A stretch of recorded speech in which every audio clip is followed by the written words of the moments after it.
A'udzubillahi minasyaitonirrajim. Bismillahirrahmanirrahim. Alhamdulillahirabbil alamin. Segala puji bagimu ya Allah, Tuhan pencipta dan pemelihara seluruh alam. Kecerdasan Maha Agung yang ada di setiap ruang kosong di semesta ini, yang menjadi jiwa-jiwa yang memberi hidup pada setiap makhluk. Izinkan saat ini kami menyatu dalam kekosongan batin kami, dalam kekosongan pikiran kami, untuk menyerap ilmu pengetahuan-Mu yang agung.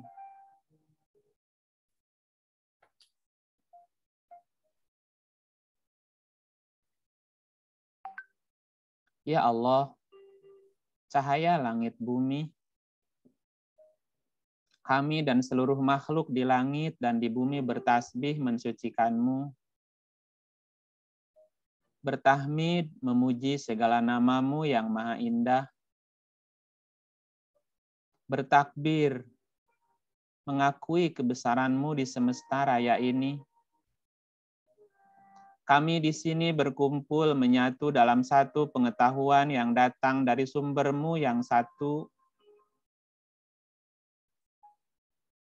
Semoga seluruh kehidupan kami diterangi jalan pengetahuan hidayah yang Engkau berkahi, yang Engkau berikan kepada kami, hingga kami bisa menatap wajah-Mu di mana-mana, menyentuh-Mu di mana-mana, dan merasakan peluk cinta kasih-Mu dari mana-mana. Ya Allah, Tuhan semesta alam, saat ini kami ingin menuju-Mu, ingin mengenal-Mu, ingin menerima wahyu sebagai sumber pengetahuan yang membawa kami menjumpai wujud-Mu yang sesungguhnya, yang sebesar-besarnya di semesta raya ini, yang mengisi segenap ruang kosong di kehidupan semesta ini. Semoga kecerdasan yang ada dalam diri kami, dalam diri mereka yang hadir di sini bertumbuh dalam kematangan kesadaran, hingga memahami serta mengenal jati dirinya, memahami jalan pulang kembalinya, memahami kesejatian-Mu ya Allah. Ya Allah, Tuhan kami, Tuhan semesta alam, Tuhan yang Maha Pengasih, Maha Penyayang. Semoga tangan-tangan yang hadir di sini menjadi tangan-tangan-Mu yang bekerja memberi kesembuhan kepada siapapun yang mereka sentuh, menjadi cahaya di tengah-tengah mereka yang merindukan cahaya, menjadi rahmat, menebar kasih sayang kepada seluruh makhluk. Izinkan saat ini pengetahuan-Mu membawa kami menemui-Mu dalam diri kami, dalam diri setiap makhluk, dan kemanapun kami mengarahkan pandangan kami. Ya Allah, ya Tuhan kami, terangilah hati kami, terangilah pikiran kami, terangilah ruh di jiwa raga kami dengan cahaya hidayah-Mu. Amin. Amin. Amin.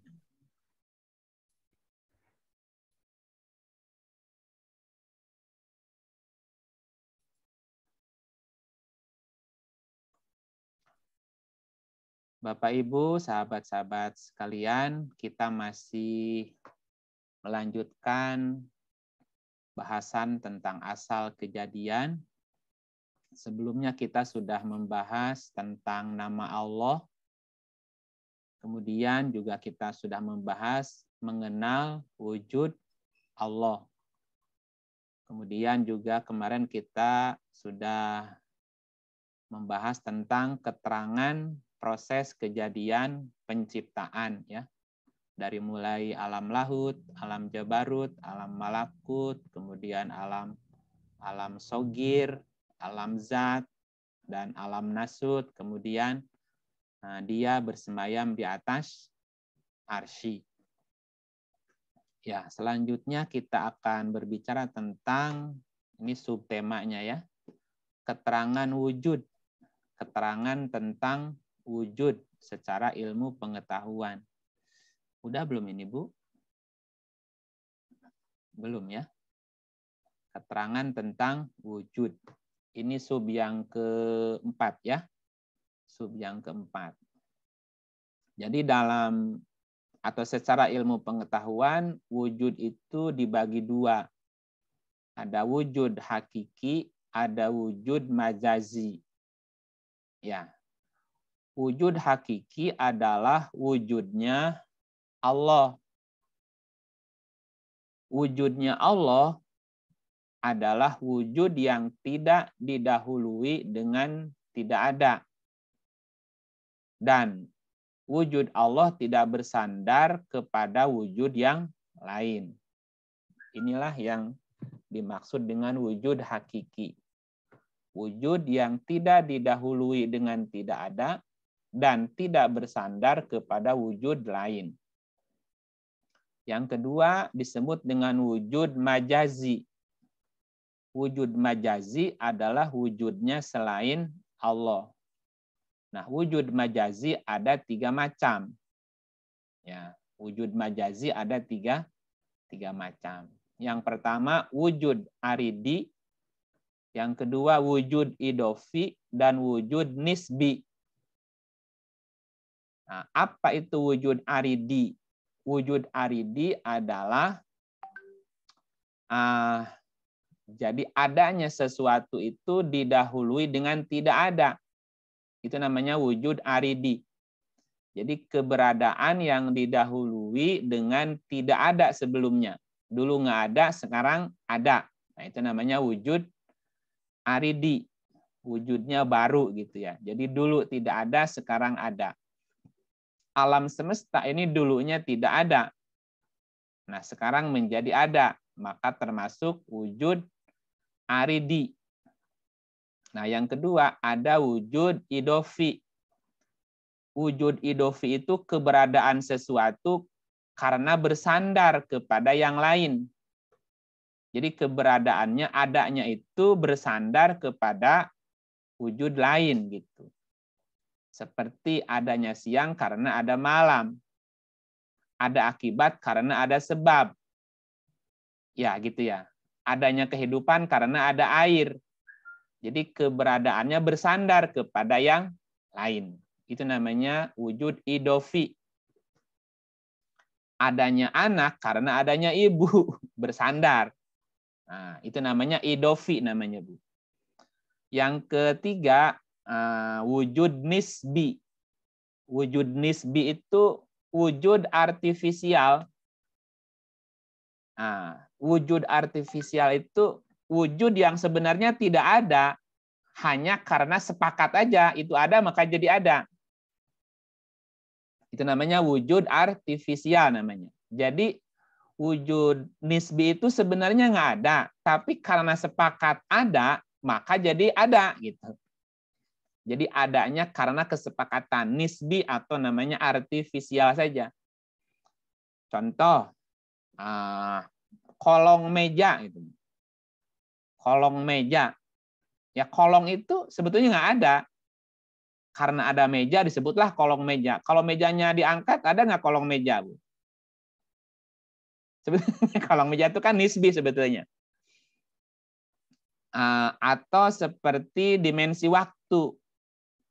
Dimensi waktu itu artifisial adanya seperti GPS. Itu kan kesepakatan aja titiknya di mana gitu. Alat ukurnya pakai bulan apa pakai matahari? Titik koordinatnya di mana? Di Inggris apa di Ka'bah? Ya. Kalau Inggris ada apa misalnya itu? Ya kan? Itu kan kesepakatan aja gitu. Nah, ketika pindah dimensi maka waktunya berubah gitu. Contoh gini, 1 hari di bumi itu 24 jam. Ibu pergi ke Mars lain lagi ceritanya. Jadi kesepakatan, adanya itu adalah kesepakatan. termasuk di dalamnya rahasia waktu dan nisbi-nisbi yang lain. Nah, itu bedanya wujud Allah dengan wujud selain Allah. Kalau wujudnya Allah itu hakiki. Wujud yang tidak didahului tidak ada dan tidak bersandar kepada yang lain. Nah, sedangkan wujud selain Allah itu majazi. Majazi itu selain hakiki gitu. Nah, wujud majazi 3, ada wujud aridi. Aridi itu sesuatu yang baru adanya, dulunya nggak ada. Ada wujud idofi, keberadaannya bersandar kepada yang lain. Dan nisbi, wujud artifisial. Itu secara pengetahuan. Nah, yang berapa? Sub yang kelima ya, Selanjutnya bagaimana sikap iman kita kepada wujud Allah. Allah kan wujud tuh. Allah tuh wujud. Nah, bagaimana sikap iman kita kepada wujudnya Allah? Allah itu ada. Allah itu wujud. Dan wujudnya tidak boleh nggak ada. Jadi keberadaan Allah tuh nggak boleh nggak ada. Wajib ada namanya. Allah itu ada. Allah itu hadir. Allah itu selalu ketemu bahasanya. Nah, tetapi berkaitan dengan keimanan, bagaimana sikap iman kita kepada wujudnya Allah? Bahwa yang pertama, bahwa Allah tidak bisa dijangkau oleh penglihatan mata. Allah tidak bisa dijangkau oleh penglihatan mata, gitu ya. Baik di dunia maupun di akhirat. Surat 6, 103. Surat 6, 103.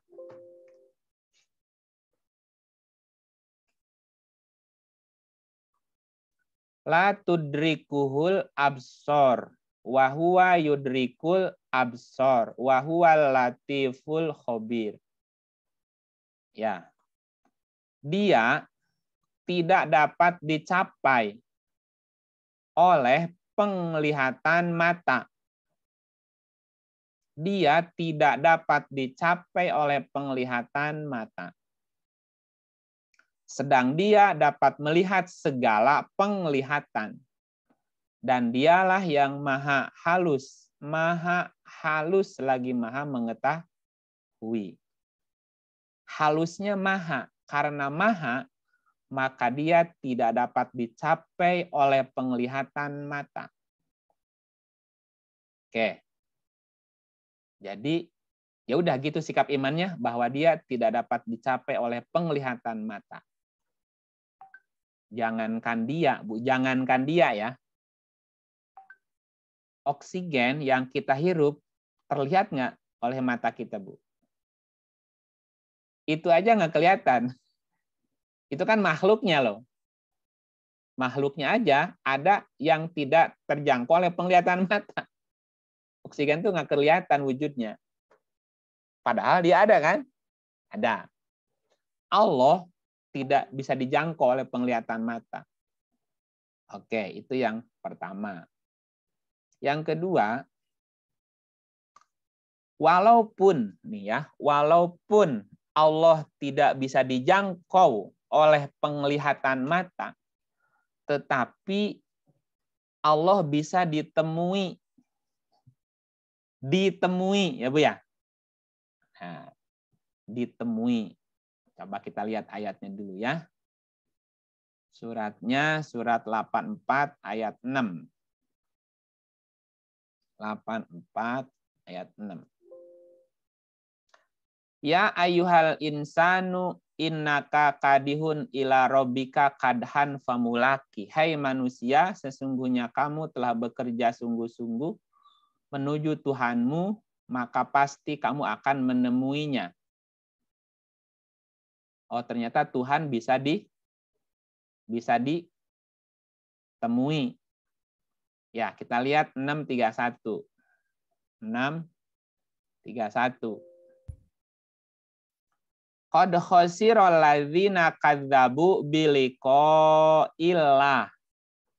Sungguh telah rugilah sungguh telah rugilah orang-orang yang mendustakan pertemuan dengan Allah. Biliko ilah ya. Biliko ilah. Allah kan? Ya. Rugi orang-orang yang mendustakan pertemuan dengan Allah.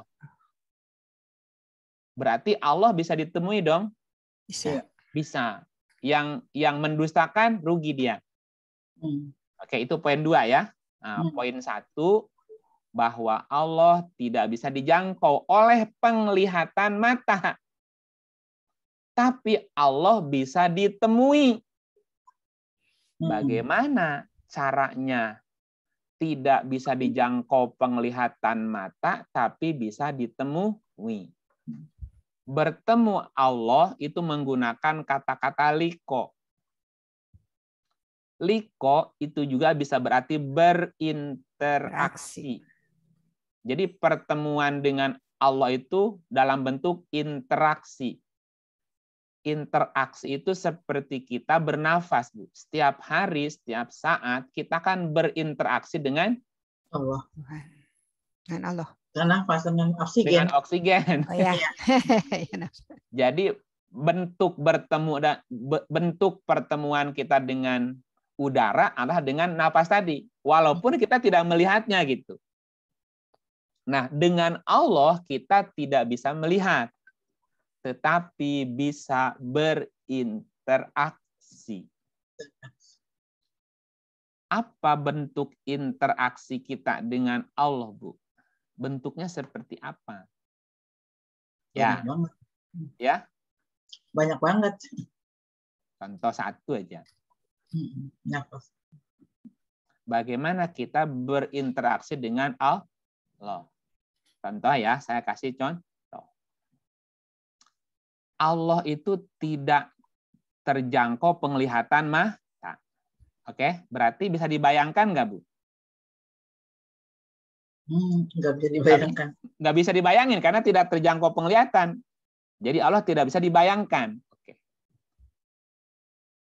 Tetapi bisa berinteraksi. Bagaimana kita berinteraksi dengan Allah yang tidak dapat dijangkau penglihatan?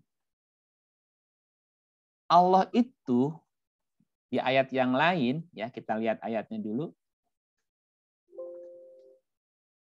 Dia pencipta langit bumi, dia menjadikan bagi kamu dari jenis kamu sendiri pasangan-pasangan dari jenis binatang ternak, pasangan-pasangan pula. Dijadikannya kamu berkembang biak dengan jalan itu. Tidak ada sesuatu pun yang serupa dengan dia. Sudah tidak bisa dijangkau penglihatan, dan dia pun tidak serupa dengan apapun. Tidak serupa dengan apapun. Jadi tidak ada sesuatu pun yang serupa dengan dia. Artinya kan tidak terbayang, tidak bisa dibayangkan, nggak bisa digambarkan.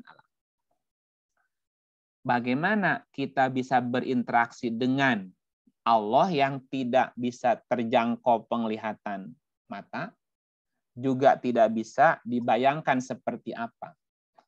Ibu pernah nggak mengalami suatu titik peristiwa keadaan tidak bisa melihat apapun, tidak bisa membayangkan apapun, dan tidak membayangkan apapun? Pernah nggak?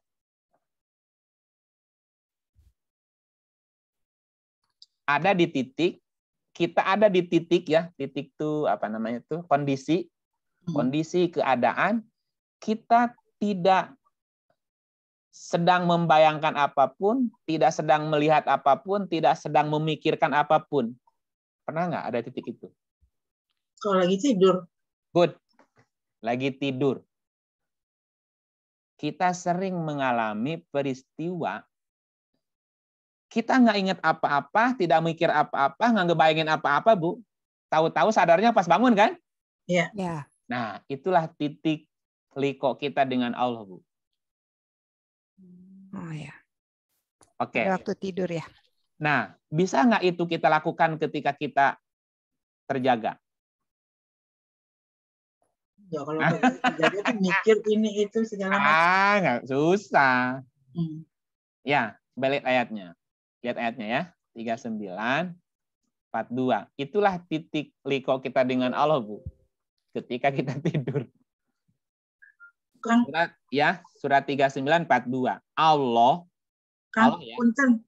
Kalau kita yang baca biar masuk itu gimana, Kang? Oke, cocok. Iya.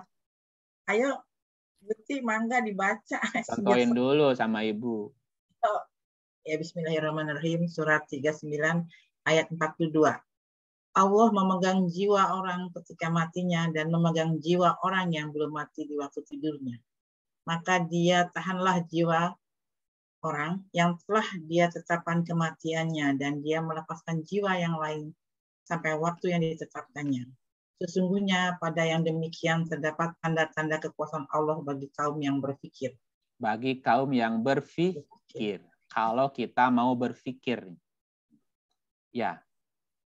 Mengapa kita berpikir, Bu? Pertanyaannya, mengapa kita berpikir?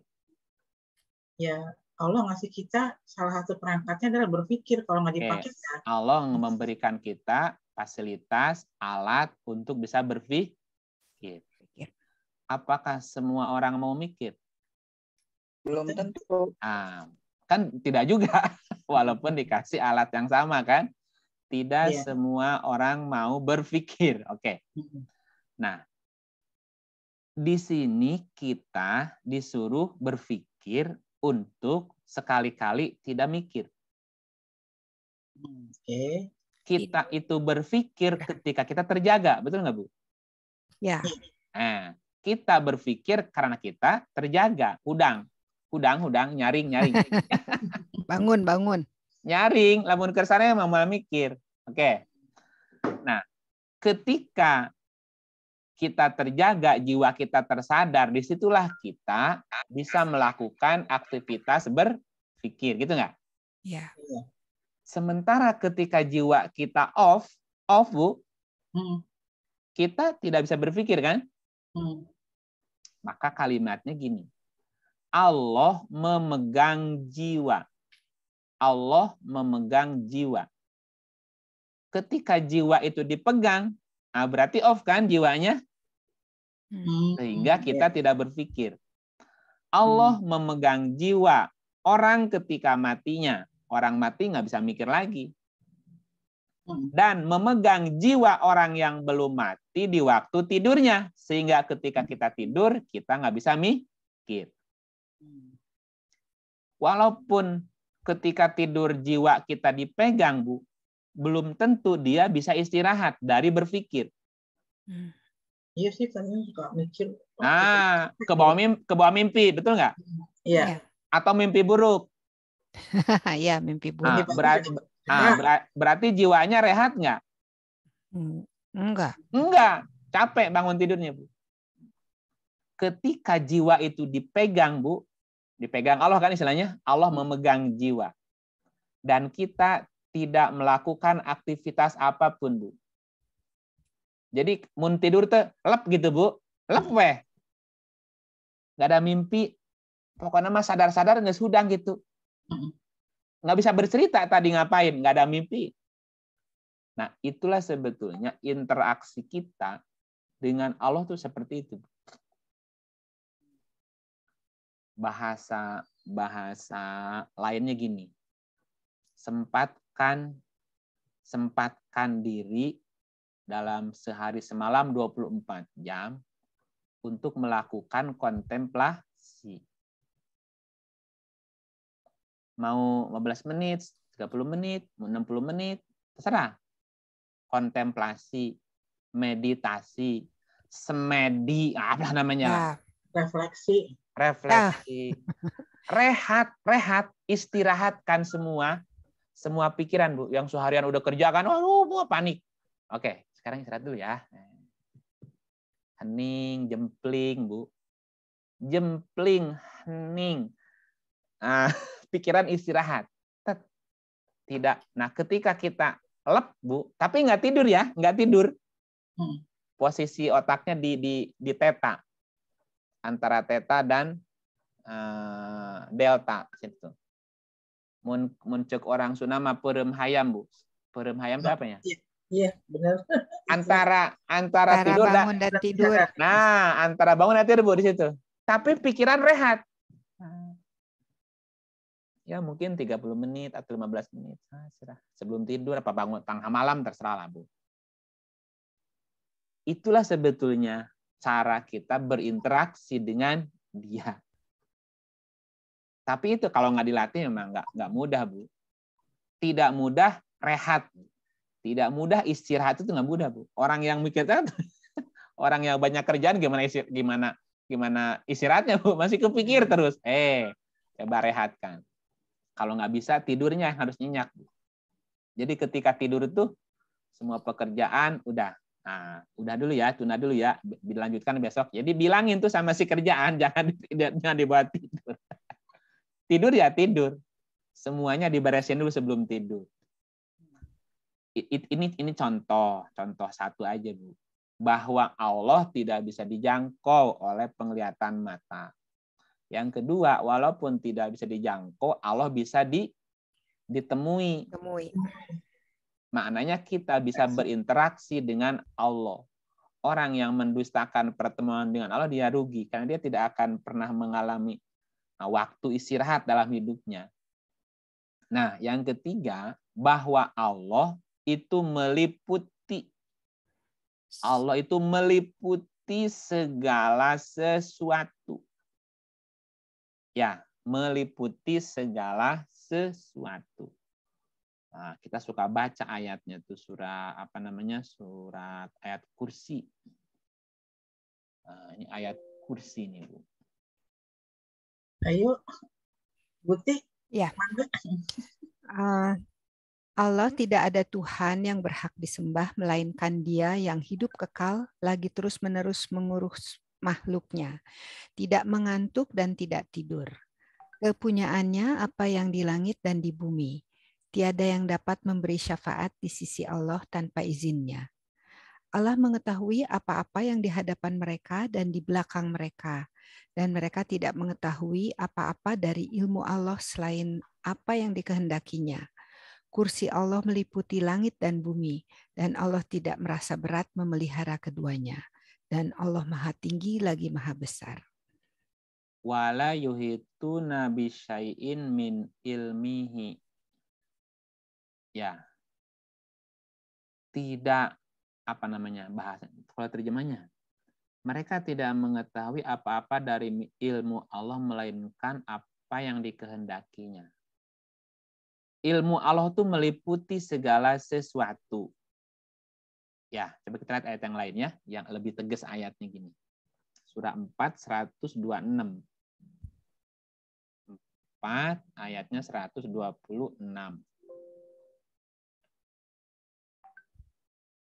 Enggak, good. Kepunyaan Allah lah apa yang di langit dan apa yang di bumi, dan adalah pengetahuan. Allah Maha meliputi segala sesuatu. Allah Maha meliputi segala sesuatu. Wa kanallahu dan adalah Allah bikulli syai'in dengan segala sesuatu. Muhiton meliputi. Allah meliputi segala sesuatu. Segala sesuatu diliputi Allah. Berarti kalau Allah meliputi segala sesuatu, menyatu nggak, Bu, dengan segala sesuatu? Iya, menyatu. Karena Allah meliputi segala sesuatu, berarti menyatu dengan segala sesuatu. Kalau dikasih umpama seperti kapas atau spons masuk ke air, Bu. Ya. Oke, nyemplungnya ke laut lagi. Ada spons, bukan SpongeBob ya. Si spons nyemplung ke air laut, Bu. Airnya merasuk nggak, Bu? Masuk.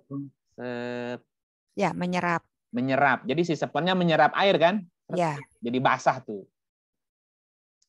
Nah, berarti Allah itu kalau diumpamakan air laut, sesuatu itu yang si sponnya itu, Bu. Ya. Segala apapun yang ada di laut pasti terkena air itu. Air itu meliputi apapun yang ada di lautan. air laut meliputi segala sesuatu yang ada di lautan itu. Jadi segala sesuatu yang ada di laut kan nyerap air laut, Ustaz, gitu. Bahasanya gini, dia di dalam aku dalam dia gitu, Bu. Dia dalam aku karena dalam aku ada dia. Dan aku berada di dalam dia. Kebayang nggak, Bu? Ya. Spons masuk ke air lautan. Berarti dia ada di dalam aku dan aku berada dalam dia. Dia meliputi segala sesuatu. Yaitulah sikap iman kita kepada wujud Allah, bahwa Allah meliputi segala sesuatu. Berarti di dalam setiap sesuatu ada dia. Tapi sesuatu jangan ngaku dia, kan? Oh iya, sesuatu jangan ngaku dia. Jangan gitu. ngaku dia. Kan dianya kan meliputi semuanya. Kalau ngaku dia masa diambil sama dia semua gitu. Nggak mungkin. Tapi jangan ngaku dia.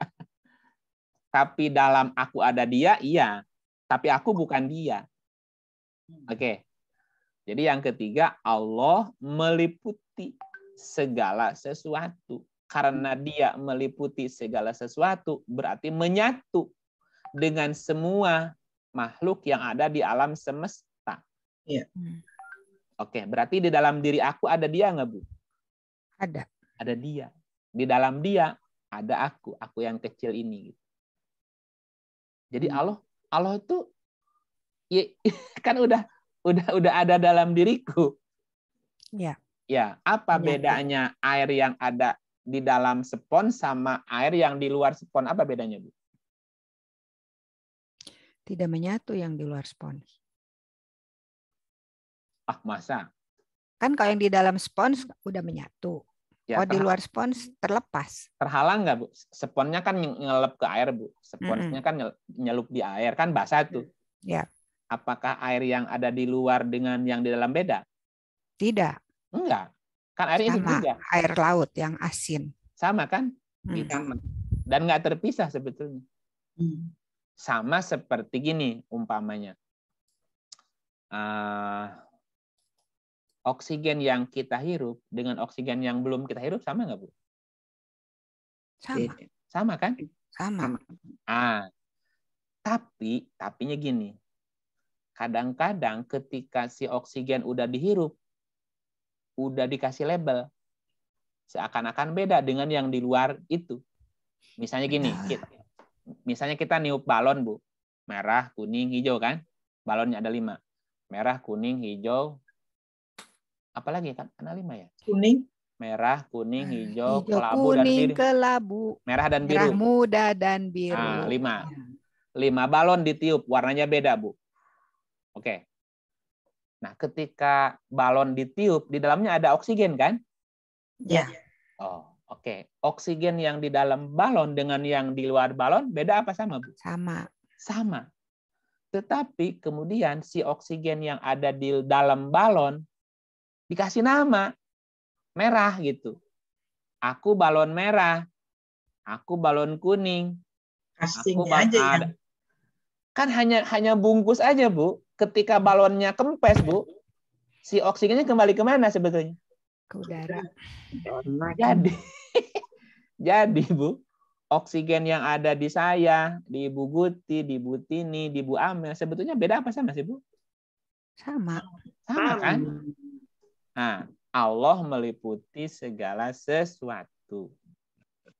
Berarti dalam diri aku ada dia. Dalam diri Ibu Kuti ada dia, dalam diri Ibu Tini ada dia, dalam diri Ibu Amel ada dia.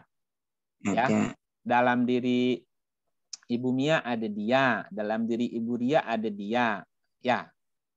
Nah, dalam diri Ibu siapa? Ibu Ina, Ibu Regina ada dia, Ibu Eni, kan semuanya, Bu. Nah, apakah dia itu sama? Apa beda? Sama sih, dianya sih sama. Kan dia yang sama, dia yang satu loh, Bu. Gitu nggak, Bu ya? Iya. Nah, itu yang ketiga poinnya, Bu, bahwa dia Allah itu meliputi segala sesuatu. Sehingga kita jangan pernah menghakimi keimanan orang lain, Bu.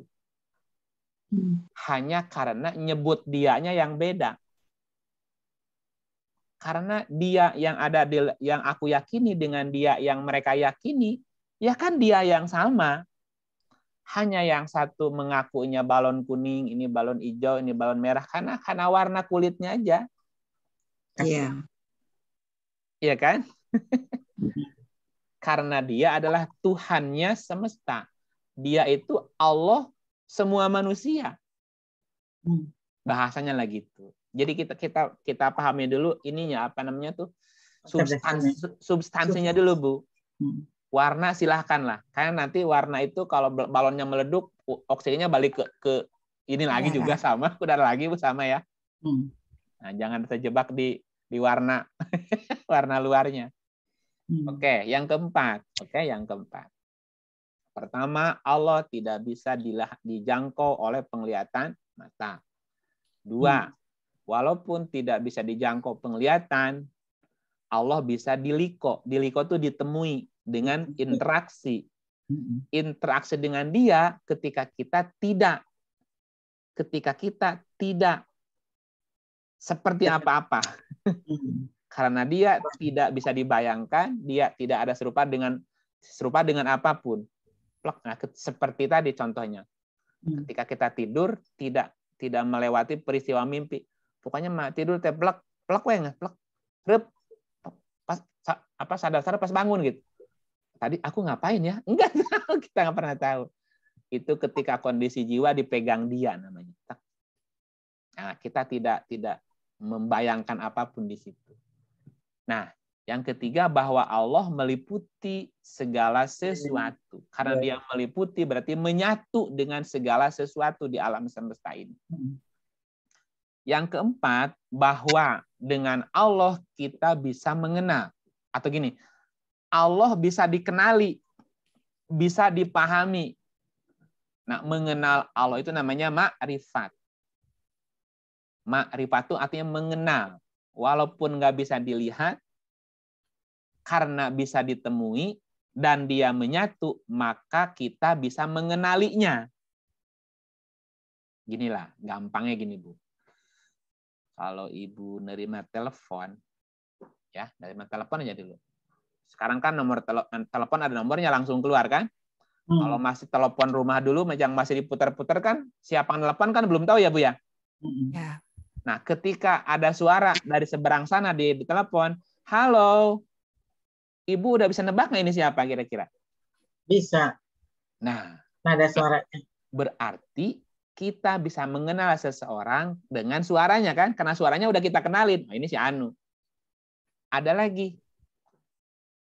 Kita di rumah, di luar ada klakson mobil, Bu. Nah, kan ada feeling, wah, si Bapak pulang nih. Cara apa? Cara dia mijit klakson, suara klaksonnya kan kita udah kenal tuh Bu ya. Ini mobil dia gitu, walaupun hari-hari mobil banyak.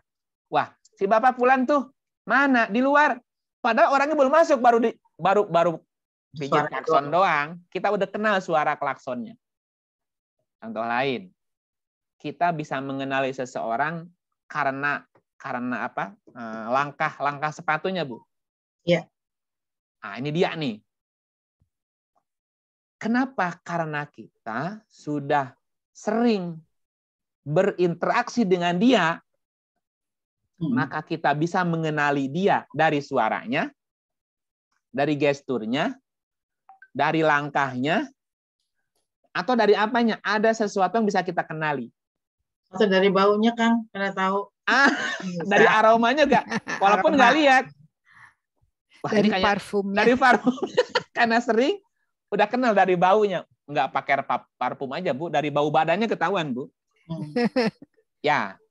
Nah, Allah yang tadi kita sebutkan di atas, kalau Allah itu meliputi segala sesuatu dan dia juga bisa ditemuin kapanpun, sesuatu yang sering kita temui sebetulnya kita bisa mengenali dia.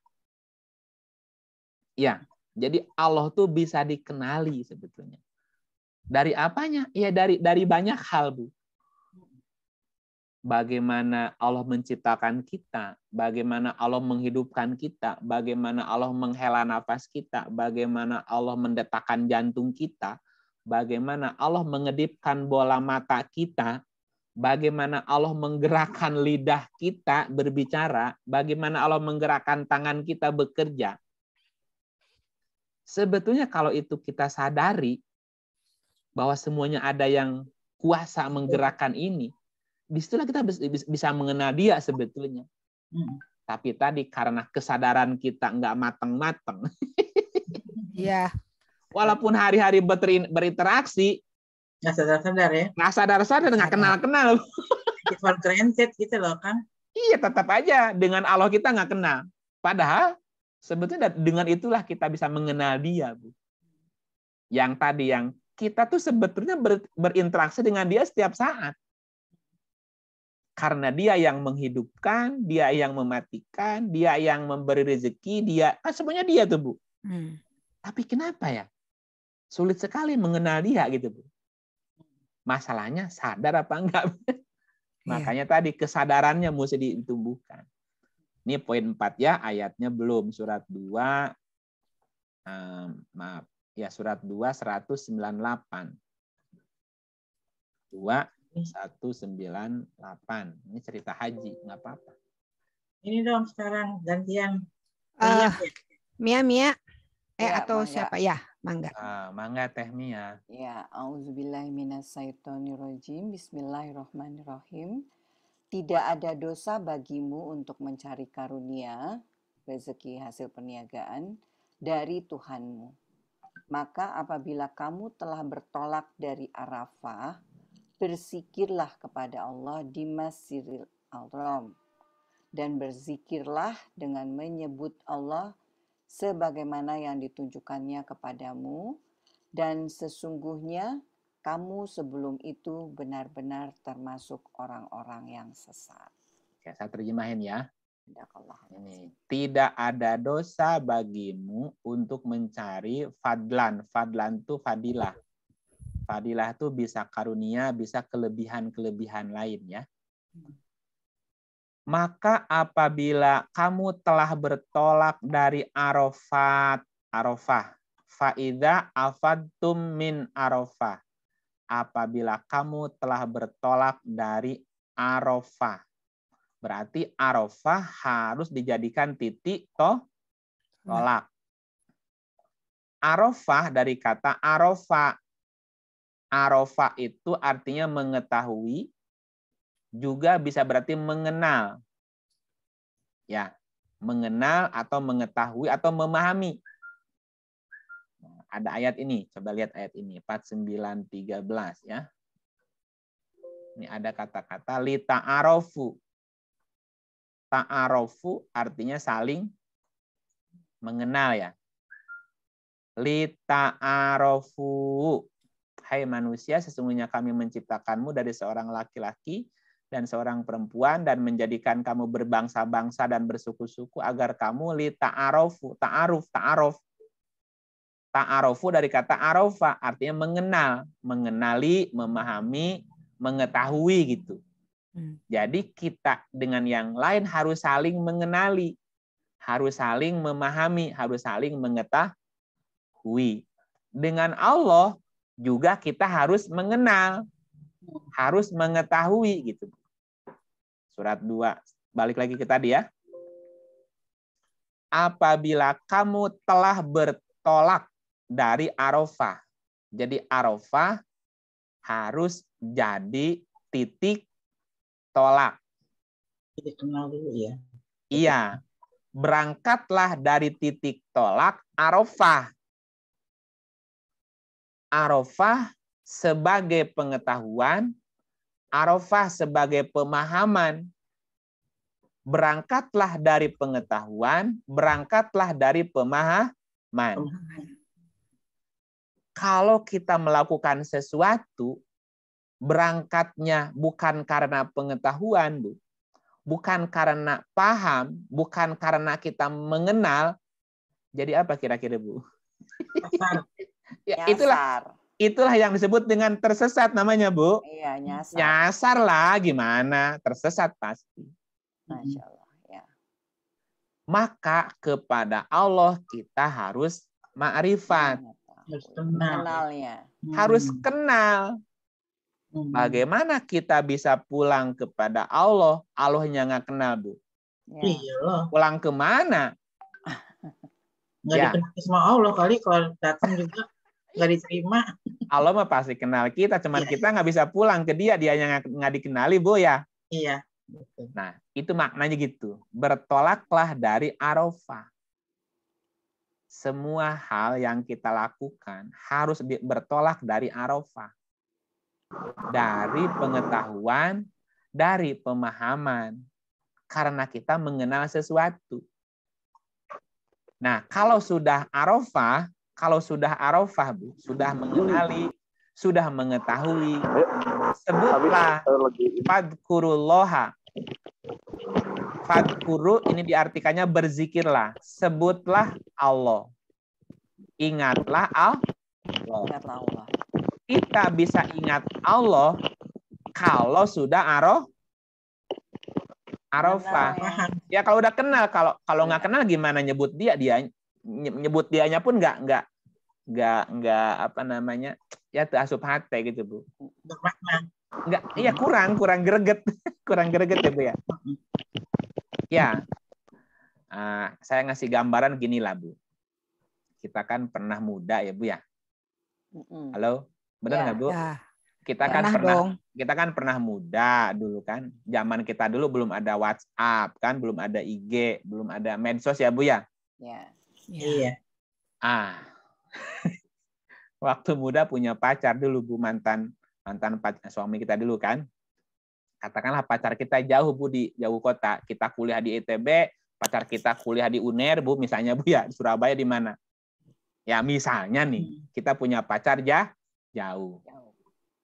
Satu-satunya yang bisa dijadikan obat hati, obat rindu kita apa, Bu? Surat. HP can aya zaman kita mah, Bu. Oh ya, zaman dulu mah surat. Jadi cinta. kalau ingin kasih kabar kan bikin surat, Bu ya. Ya. Itu seminggu baru nyampe. Delay. Dibalasnya seminggu lagi, jadi sebulan nunggu areta, Bu. Oh, rindu nungguin surat dari dia, balasannya kan gitu ya. Ketika kita nerima surat dia, Bu, gimana rasanya, Bu? Surat balasan. Senang. Ada rasa senang, bahagia, rindunya keobatin kan itu ya? Ya. Oke. Surat yang sama, Bu, dibaca sama teman kita, sama tetangga kita. Rasanya sama nggak, Bu? Beda. Enggak, lucu. Nah, Bahan ini jadi bodor. Jadi bahan olokan. Apa masalahnya, Bu? Apa masalahnya? Kenapa kita begitu terharu, begitu? Ya karena kita kenal. Karena kita kenal dia, kita dekat dengan dia gitu, Bu ya. Ya. Nah, seperti itu. Iya, surat ini ayat kan surat cinta dari Tuhan. Dibaca oleh orang yang kenal Tuhan. Sangat berbeda dengan ketika dibaca sama orang yang belum kenal Tuhan.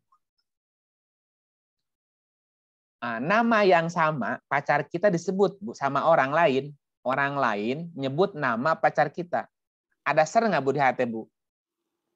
Kalau kita ser. Ada deg-degan kan? Kalau kita ser kita. Bagi orang lain biasa aja kan? Iya. Orang yang udah kenal dia, Bu, ketika dia nyebut Allah, itu beda dengan yang belum kenal, Bu. Ya, ada getaran lah. Ada getaran yang beda gitu. Itulah kenapa sebutlah Allah bertolak dari Arafah. Ya, Bu ya? Dari memahami, mengenal. Nah, karena kalau udah paham, udah kenal, disebut dia tuh beda gitu. Jadi berbeda gitu ya. Terus berzikirlah kepada Allah di Masy'aril Haram. Masy'ar itu tempat yang penuh nilai, yang dihormati, tempat yang dihormati. Berzikirlah menyebut Allah sebagaimana yang ditunjukkannya kepadamu, sesungguhnya kamu sebelum itu benar-benar termasuk orang yang sesat. Ya kayak tadi, kita ingin bertemu orang yang nggak kita kenal, ya nyasar, Bu. Iya. Sama, supaya tidak tersesat, maka kenalilah Allah itu. Maknanya apa tadi poinnya, Bu? Bahwa Allah bisa dikenali. Kenali. Dan mengenal Allah itu disebut dengan ma'rifat. Tempat mengenal Allah namanya Arafat. Arafat itu kan Arafah kan? Mengapa orang pergi haji harus wukuf di Arafah? Itu kan sebagai sarana untuk membangun kontak dengan Allah. Itu kan konsep sebetulnya. Wukuf itu artinya diam. Diam kamu di Arafah. Diam untuk apa? Untuk sadar, untuk mengenal dia. Kalau sudah wukuf di Arafah, nah sekarang berangkatlah untuk sa'i, tawaf dan seterusnya kan? Arafah itu kan menjadi rukun haji. Kalau nggak Arafah orang nggak jadi hajinya. Jadi berarti belum memahami berarti kan kalau belum ke Arafah. Iya, hajinya nggak jadi kalau nggak Arafah. Kalau nggak wukuf di Arafah, Bu. Maknanya kalau kita tidak mengenal Allah, apapun yang kita lakukan menjadi nggak bermakna, kurang maknanya gitu. Nah, jadi poin 4-nya apa? Bahwa kita bisa mengenal Allah. Allah bisa dikenali. Nah, bagaimana cara mengenal Dia itu? Oke. Yang kelima, nih mulai dalam. Yang poin 1, Allah tidak bisa dijangkau penglihatan mata. Poin 2, kita bisa berinteraksi dengan Allah. 4, ayat 3, Allah meliputi segala sesuatu. 4, Allah itu bisa dikenali. Dengan Allah kita bisa mengenalnya. Namanya Arafah atau Arafah tadi. Yang kelima, karena dengan Allah kita bisa mengenal, berarti kalau kenal kita bisa bersaksi. Contoh ginilah. Ibu Tini pernah ketemu saya nggak, Bu? Offline, darat. Pernah ketemu kan? Pernah ketemu. Kalau pernah ketemu ngaji kan di rumah, Pak Amprok Jonghok, Pak Tepang Wajah kan pernah ya, Bu ya? Iya. Oke. Bu Mia pernah lihat saya langsung nggak, Bu? Belum. Oke. Tapi beberapa kali lihat saya kan? Ya, terus di Zoom. Di Zoom. Oke. Kira-kira kalau ketemu di jalan masih kenal saya nggak, Bu? Masih. Kalau nggak pakai peci masih kenal nggak? Enggak. Rada ragu-ragu. Dilepas ininya, Bu, dilepas. Enggak. Udah beda ya, Bu ya? Beda. Apalagi pakai apa contohnya? Bentar, ganti peci. Pakai ini kan? Pakai apa? Masker. Pakai ini, Bu. Masih kenal nggak, Bu? Enggak kenal. Muda. Ya? ABG. Muda. ABG. Apalagi kalau pakai kumis, jambrongan gitu. Pakai kacamata hitam. Pakai kaca lagi, Bu. Lalu pakai jaket ini. Iya. Ibu masih kenal saya nggak, Bu? Enggak. Pakai jaket hitam, Bu? Ya enggak. Udah nggak kenal. Karena lihatnya kan wajahnya digambar, Bu. Iya. Belum ketemu secara langsung kan? Kalau ketemu langsung, suaranya persis begitu. Terdengar di sini. Wajahnya walaupun disembunyikan, dari gesturnya udah ketahuan gitu, Bu ya? Ya. Jadi kalau saya ketemu Ibu Tini di jalan, walaupun pakai peci gini, pakai topi, pakai kacamata gini, Bu. Bu Tini masih kenal saya nggak, Bu? Masih bisa tuh. Masih bisa kenalin saya lah, Bu. Ya, karena Ibu Tini sudah kenal saya, Bu, ya, Ibu bisa nggak mengatakan gini, saya yakin dia Kang Iip. Ibu Bisa. bersaksi. Itu Kang Iip tuh, bisa nggak, Bu? Bisa. Bisa nunjuk kan? Karena melihat. Iya, karena udah kenal. Nah, orang yang sudah mengenal Allah, Bu, maka dia bisa bersaksi kepada Allah. Jadi gini, orang itu bisa bersaksi setelah dia kenal. Kalau nggak kenal, bagaimana dia bersaksi? Halo? Bisa salah. Bisa salah, Bu. Ya. Contoh gini. Kan kita sering berkata, aku bersaksi tiada Tuhan selain Allah. apakah kesaksian kita itu Sudah benar apa kesaksian palsu, Bu? Kalau belum mengenalnya masih palsu. Kalau belum mengenal, gimana kita yakin bahwa yang kita saksikan itu Allah, Bu? Oke, halo? Ya, ya. Ya. Jadi urutnya gitu. Kita baru bisa bersaksi kepada Allah kalau udah mengenal yang di atasnya tadi. Mengenal kalau kita sadar kita bersatu dengan Dia. Kalau kita yakin bersatu dengan Dia, kita bisa interaksi dengan Dia. Walaupun Allah tidak bisa dijangkau oleh penglihatan mata. Tapi Gitu nggak, Bu, ya? bisa ditemui. Tapi bisa ditemui, bisa diliko, dan bisa dikenali gitu loh, Bu. Kalau udah kenal, maka kita bisa bersaksi. Ya, surah 6, 150 ya. 6, 150. Bahasanya terlalu dewasa apa terlalu anak-anak, Bu? Mia, lagi aja, Mi. Kata Denny, Den, baca nggak, Den? Enggak. Denny. Ada Kang Denny. Awak Kang Denny, apa kabar Kang Denny? Ya Allah, sono Kang Denny. Sibuk ya? Iya. Ini ngepopoekan dia. Waalaikumsalam warahmatullahi wabarakatuh. Waalaikumsalam. Pasti nganggo piyama kene. Iya nih popoekan kia ada remang-remang asa iya. Mangga Kang. Ya. Katakanlah, bawalah kemari saksi-saksi kamu yang dapat mempersaksikan bahwasanya Allah telah mengharamkan makanan yang kamu haramkan ini. Jika mereka mempersaksikan, maka janganlah kamu ikut pula menjadi saksi bersama mereka. Dan janganlah kamu mengikuti hawa nafsu orang-orang yang mendustakan ayat-ayat kami. Dan orang-orang yang tidak beriman kepada kehidupan akhirat. Dan mereka mempersekutukan Tuhan mereka. Satu lagi ya. 19-nya.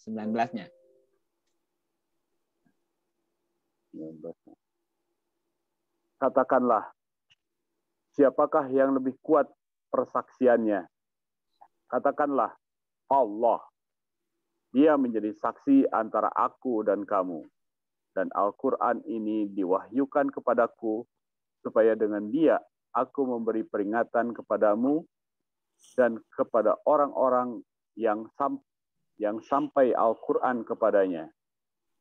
Apakah sesungguhnya kamu mengakui bahwa ada Tuhan-Tuhan lain di samping Allah? Katakanlah, aku tidak mengakui. Katakanlah, sesungguhnya Dia adalah Tuhan yang Maha Esa, dan sesungguhnya aku berlepas diri dari apa yang kamu persekutukan dengan Allah. Oke, gini. Saya kasih ilustrasi gini ya. Saya memberi ilustrasi. Misalnya, ada peristiwa. Ya, ada peristiwa atau ada kejadian.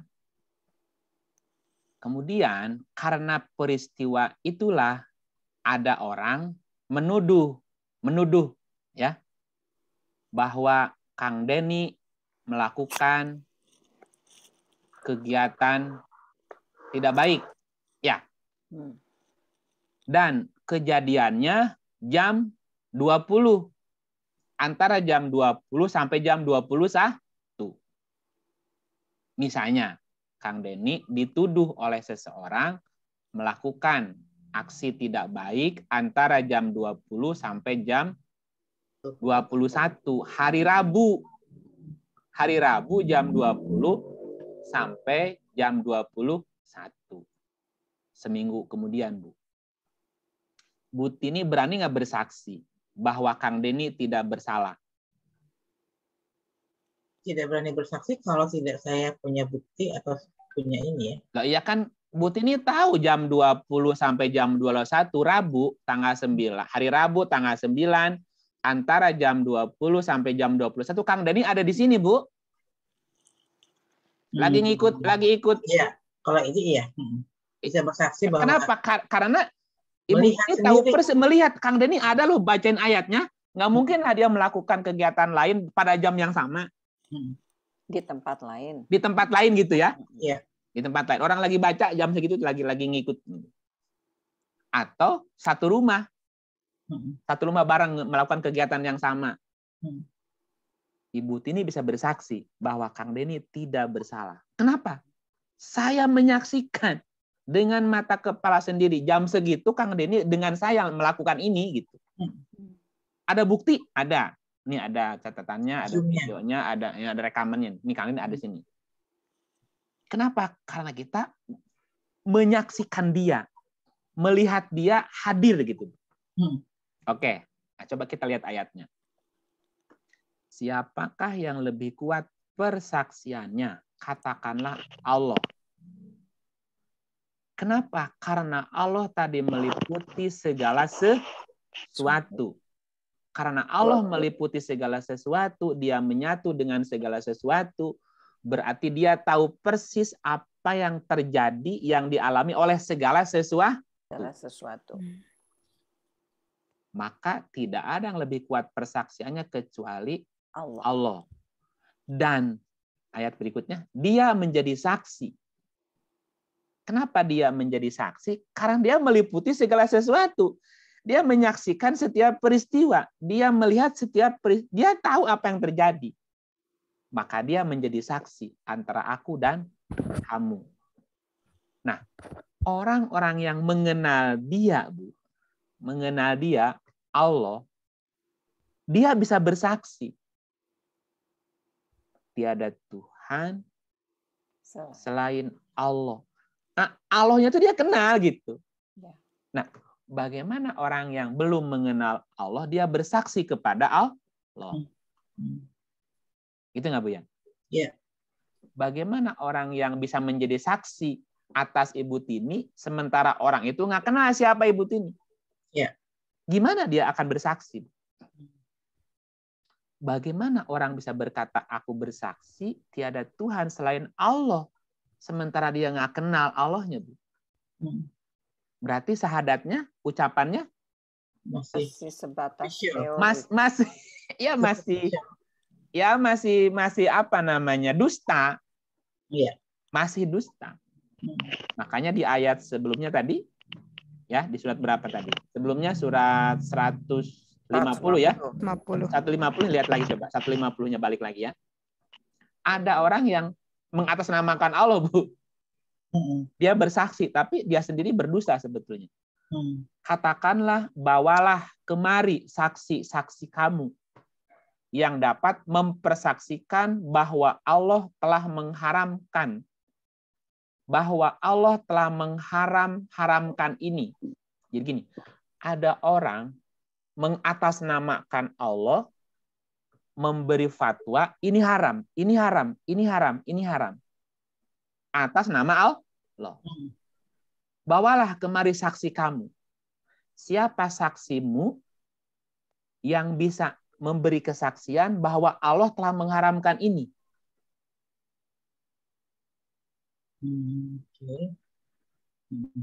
Tidak boleh kita mencatut nama Allah untuk apa namanya, membuat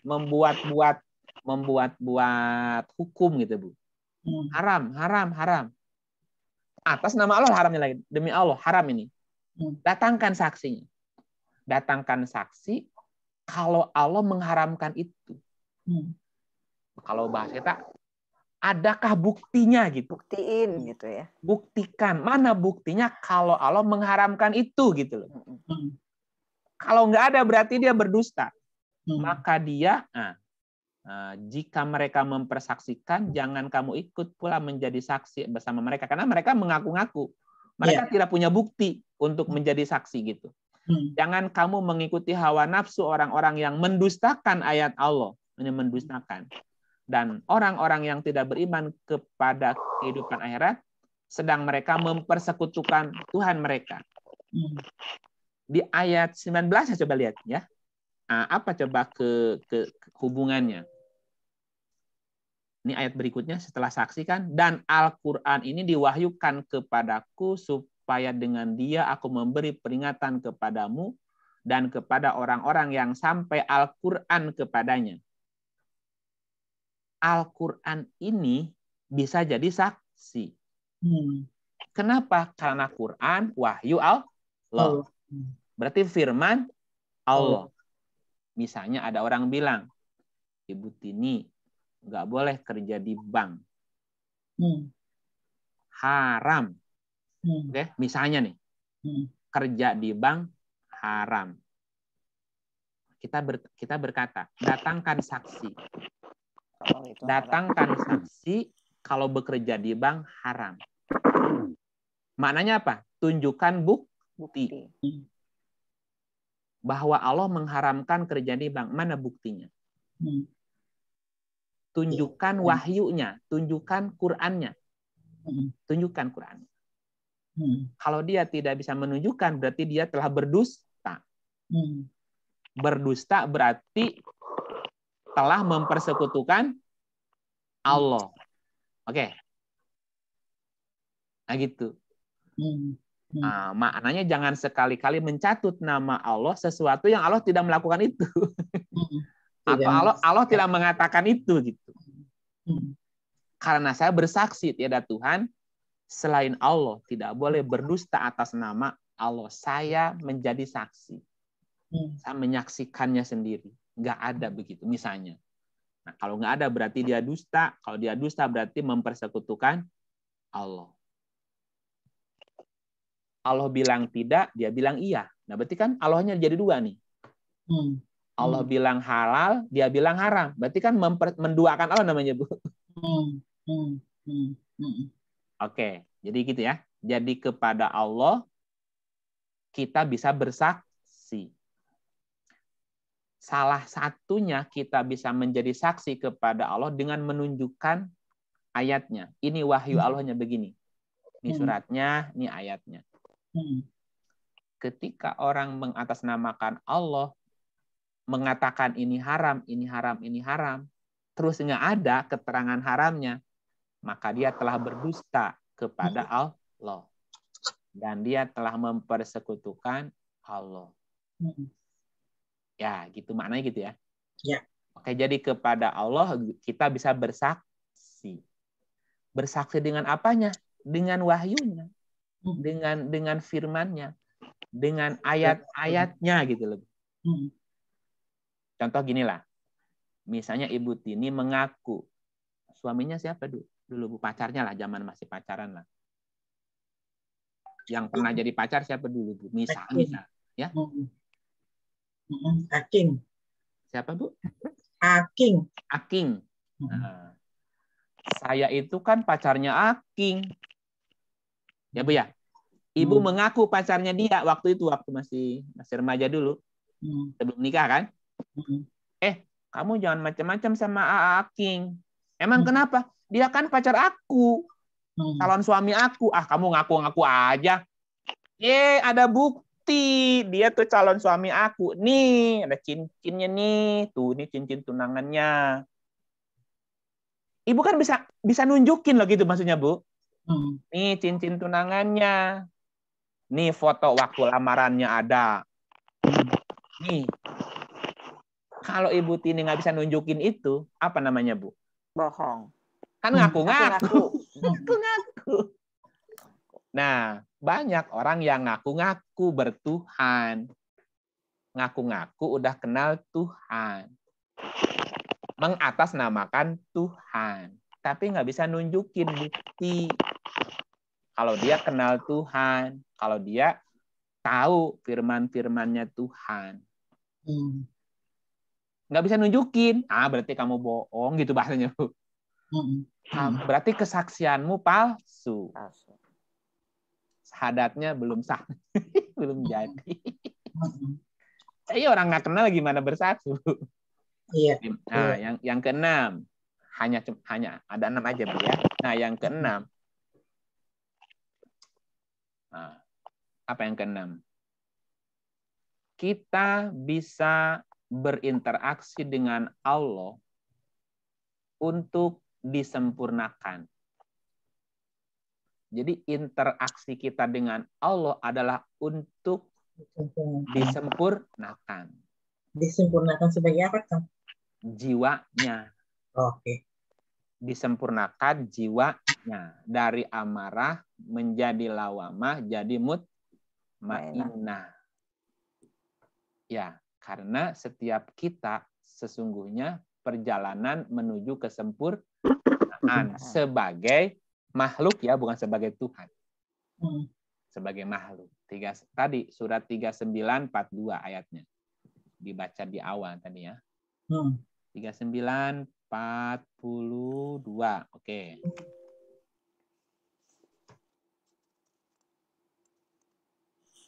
Monggo. Hilmi ada? Hilmi nyimak nggak? Bisa masuk nggak? Bisa baca nggak?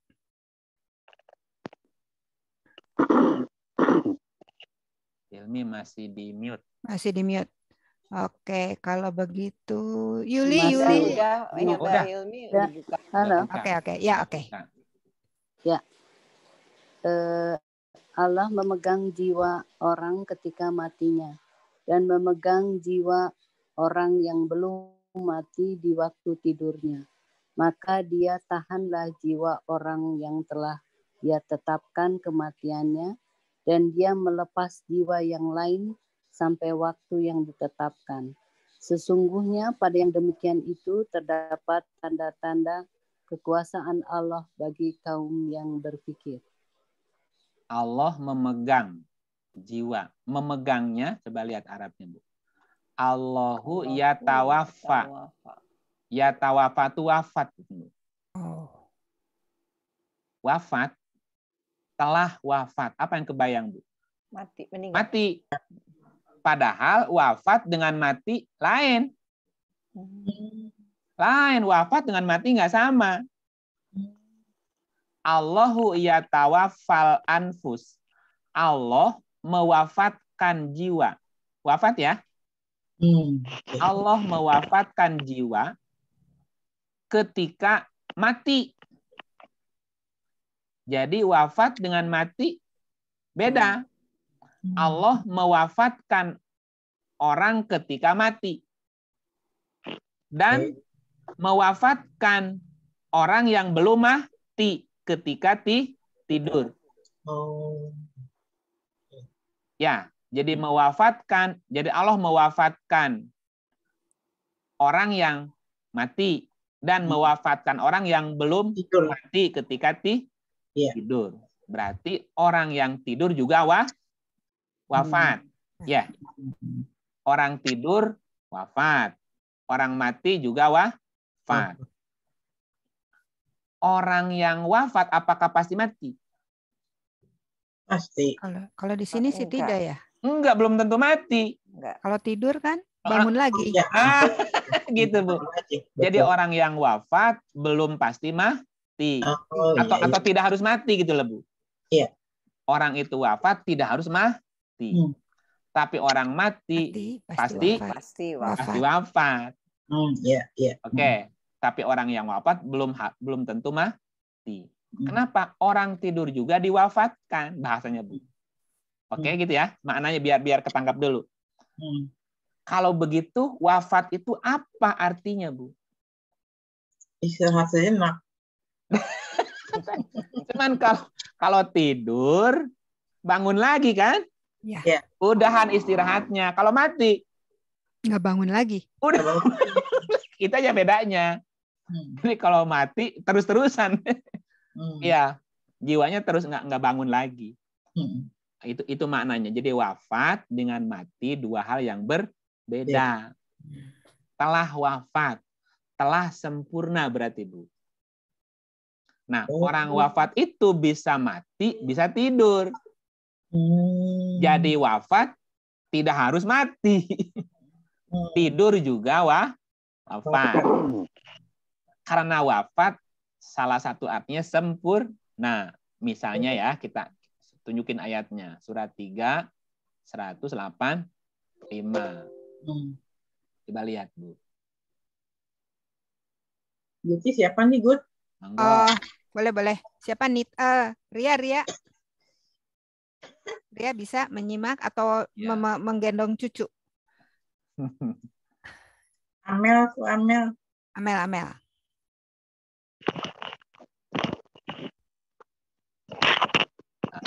Halo. Halo, Amel. Amel bisa baca apa? Masih di mute? Kalau enggak di sini ada Gina. Gina udah bisa gabung belum? Mangga Gut. Mbak Eni, Mbak Eni. Eni udah. Dua-duanya bisa. Mbak Astrid sama Mbak Eni. Tiap-tiap yang berjiwa akan merasakan mati. Dan sesungguhnya pada hari kiamat sajalah yang disempurnakan pahalamu. Barang siapa dijauhkan dari neraka dan dimasukkan ke dalam surga, maka sungguh ia telah beruntung. Kehidupan dunia itu tidak lain hanyalah kesenangan yang memperdayakan. Kullu nafsin dha'iqatul maut. Setiap yang berjiwa akan merasakan mati. Setiap jiwa akan merasakan maut, mati. Wa innama tuwaffa. Sesungguhnya pada hari kiamat sajalah disempurnakan. Jadi diwafatkan itu disempurnakan. Jadi wafat artinya sempurna. Diwafatkan, disempurnakan. Kalau dia mati, disempurnakan itu berarti sudah nerima pahalanya. Kalau baik. Kalau dia jahat, sempurna itu ketika dia menerima balasannya. Jadi seseorang itu matinya sempurna kalau sudah menerima balasan. Kalau orang baik sudah nerima balasan baiknya. Kalau dia orang jahat sudah menerima balasan jahatnya. Contohnya ginilah. Sempurna itu kalau ada mahasiswa lulus, dinyatakan lulus, ya. Lulus jadi sarjana, Bu. Tapi dia belum menerima ijazahnya, belum menerima sertifikatnya, belum menerima apa tuh? Tanda lulusnya apa biasanya, Bu? Pengakuannya lah semacam gitu ya. Belum, wisuda aja belum. Tanda lulus. Ya tanda lulus apa, Biasanya Bu? surat tanda lulus. Ijazah lah katakanlah. Nah, kalau dia lulus tapi belum menerima ijazah sebagai tanda lulusnya, berarti belum sempurna. Belum sempurna. Udah lulus sih, cuman belum menerima ijazah. Dapat ininya, pengakuannya ya. Nah, berarti dia belum sempurna. Itu namanya orang mati belum wafat namanya, Bu. Ya, kalau dia mati terus nerima pahalanya masuk surga. Sempurna berarti dia. Oke, kalau belum sempurna, kalau belum menerima berarti dia belum sempurna. Penyebabnya apa, Bu? Mengapa dia belum menerima sertifikat atau belum menerima ijazah tanda dia sarjana? Apa, Bu, sebabnya? Belum dibalas. Apanya belum dibalas tuh? Misalnya kalau dia kejahatannya belum dibalas atau dia kebaikannya belum dibalas. Iya, kenapa belum dibalas?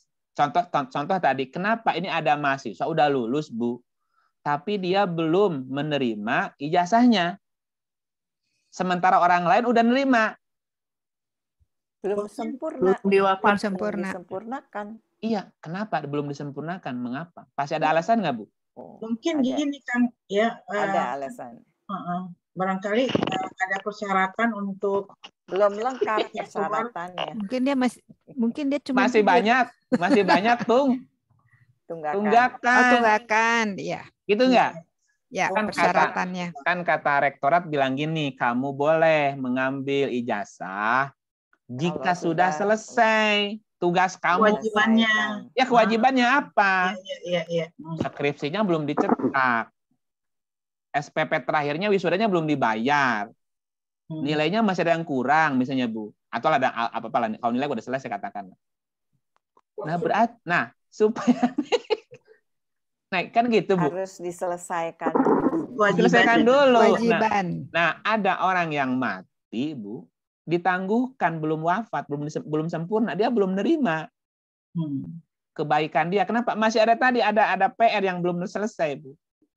Ibu bisa bayangkan nggak kalau mahasiswa udah lulus tapi belum nerima ijazah, masih bisa diberesin nggak, Bu? Bisa. Masih bisa loh. Apa kurang saya? Kalau belum bayaran, tinggal dibayar, selesai. Kalau belum skripsi belum dicetak, ya tinggal dicetak, kan gampang gitu, Bu. Hmm. Nah, kalau udah mati, Bu, kita udah mati, banyak PR yang belum selesai, gimana, Bu, ngeberesinnya, Bu? Coba. Banyak hutang. Iya, gimana diselesaikan oleh yang masih ada. Masih kalau hidup. mau, kalau nggak ada yang mau ngeberesin gimana? Nggak beres-beres. Ya udah ngegantung terus, Bu, ngegantung terus. Coba, Bu. Sedih nggak, Bu? Sedih. Lama Jadi, kayaknya. ya.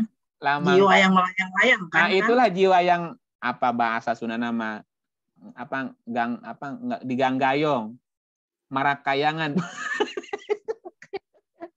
Kenapa marakayangan, Bu? Iya, gimana dinyatakan lulus belum menerima tanda lulusnya gimana, Bu?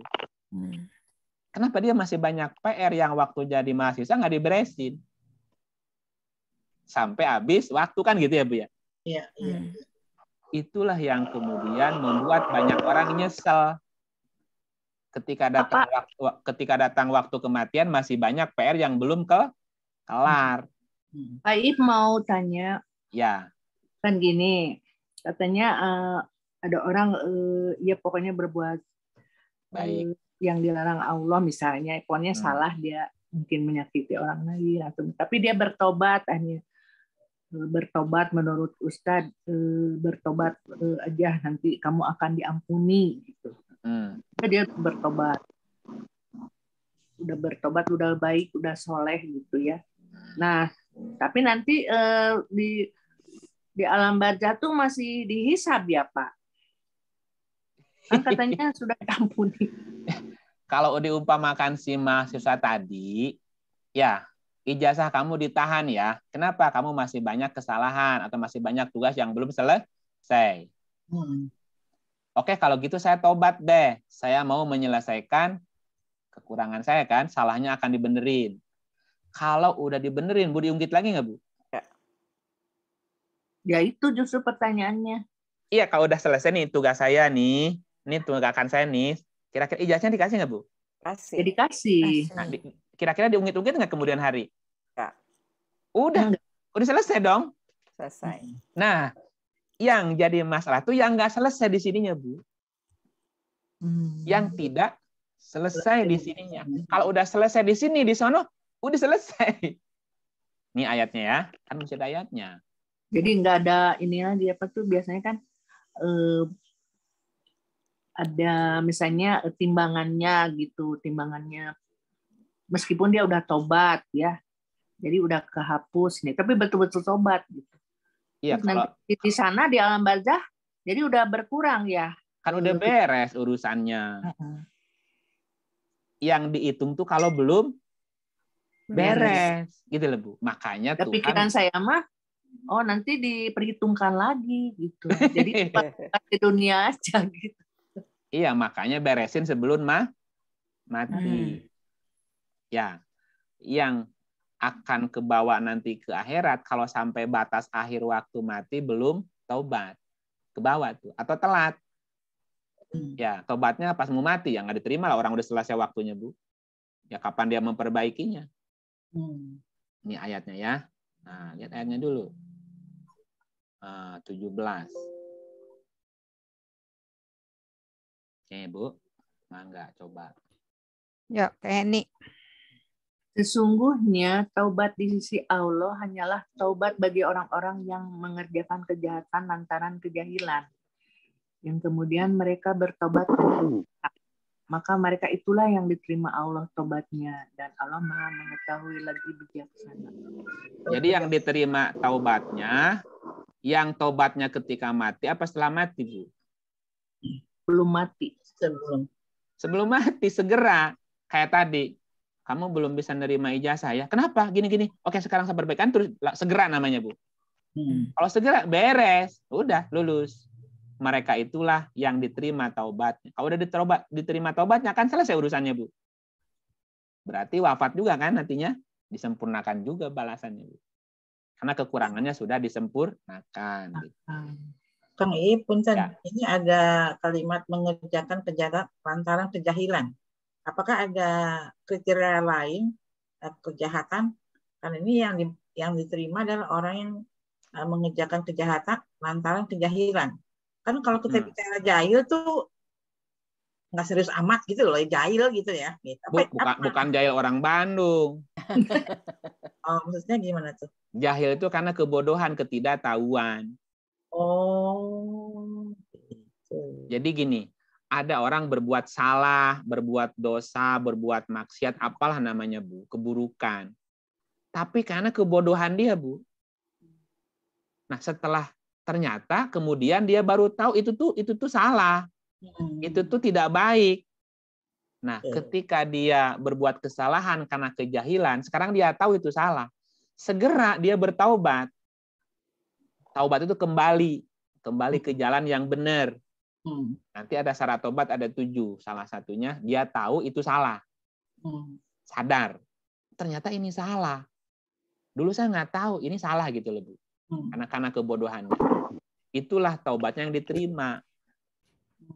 Ada orang yang tahu itu salah. Dijalanin. Dan dia bisa menjauhi itu. Tapi dia kerjain, jalanin. Nah, itu namanya, coba lihat 18-nya ya. Dan tidaklah taubat itu diterima. Kalau tadi kan yang diterima. Karena jadi orang berbuat salah karena kejahilan, terus dia sadar, ingat, berhenti gitu loh, bertaubat namanya.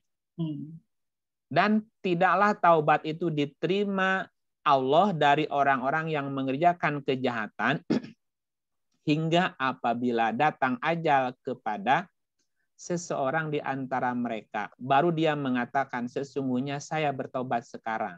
Tapi sudah datang ajal. Nggak diterima kan? Dan tidak pula diterima taubat orang yang mati, sedang mereka dialap dalam kekafiran. Kafir itu kafaro, kafir, menutup diri dari kebenaran. Menutup diri dari kebenaran. Dia tahu mana yang benar, mana yang salah, tapi dia menutup diri dari kebenaran, tetap melakukan kesalahan. Sekarang gini Bu, siapa orang yang tidak tahu kalau korupsi itu salah? Siapa yang nggak tahu? Tapi dilakukan gitu. Banyak orang melakukannya. Tapi gitu. dia melakukannya Bu, gitu. Bagi orang-orang itu telah kami sediakan siksa yang pedih. Yang nggak diterima yang ini. Udah tahu mana yang benar, ini nggak benar gitu. Tapi menutup diri Bu. Gitu. Jadi kalau orang yang sudah melakukan kesalahan yang dengan penuh kesadaran, jadi nggak bisa menerima nggak bisa diterima taubatnya gitu nggak ya? Diterima orang salahnya dengan kesadaran Bu. Lu gimana? Sampai mati aja kan begitu, dia tidak taubat gitu bahasanya gitu. Nah ada orang yang tidak tahu kalau itu salah. Dulu gini, misalnya gini, ada orang menerima hadiah. Dulu kan hadiah biasa Bu. Jadi hadiah dianggap hal yang biasa, boleh gitu. Tapi berbeda dengan gratifikasi kan? Nah, ada orang yang mungkin belum paham, belum mengerti tentang definisi gratifikasi gitu. Dia menerima itu karena dia menganggap itu bukan kejahatan. Tapi kemudian itu adalah udah masuk ke suap misalnya. Nah, dia sendiri nggak tahu kalau itu suap gitu. Di dalam bayangan itu kan berarti dia berbuat salah karena kejahilan namanya Bu. Nah, setelah dia tahu itu salah, dia sekarang sadar itu salah dan dia taubat. Taubat itu kembali ke jalur yang benar dan tidak akan mengulangi itu lagi gitu. Berhenti dari situ, diterima taubatnya. Mati di akhirat nggak diungkit, udah taubat Bu. Udah taubat enggak, udah diterima tuh berarti udah nggak diungkit lagi kesalahannya gitu. Nah, yang tetap diungkit, diperhitungkan ketika dia berbuat salah, dia belum sempat taubat di dunia Bu. Atau taubat tapi telat. Tadi udah datang ajal tobatnya, udah mau mati, dia bilang, aku tobat deh, mati, ya nggak diterima lah. Kan belum terbukti dia tobat atau tidaknya kan gitu. Nah gitu Bu. Oke, gitu Bu.